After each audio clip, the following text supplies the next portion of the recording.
ભારતની ઇકોનોમી જેટલી fast grow થાય છે એના પાછળ રિલાયન્સ ઇન્ડસ્ટ્રીઝ, મુકેશ અંબાણી અને અદાની ગ્રુપ, ગૌતમ અદાણીનો મોટો હાથ છે.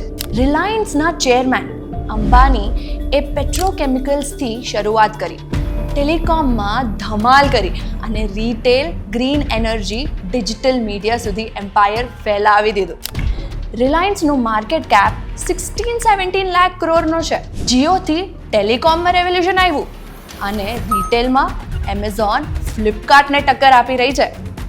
Deep pockets and well planned execution એના સ્ટ્રોંગેસ્ટ એસેટ્સ છે. અદાનીએ ઇન્ફ્રાસ્ટ્રક્ચરથી શરૂ કરી ને ports, airports, power, solar energy, gas ડિસ્ટ્રીબ્યુશનમાં અગ્રેસિવ એક્સપાન્શન કરી નાખ્યું. અદાની ગ્રુપની વેલ્યુએશન 11-12 લાખ કરોડ, $140 બિલિયન છે. અદાની ગ્રીન એનર્જીનું વેલ્યુએશન 88% સુધી વધ્યું, પણ પછી હિડનબર્ગનો રિપોર્ટ આવ્યો અને ફરી ધમાકો થયો.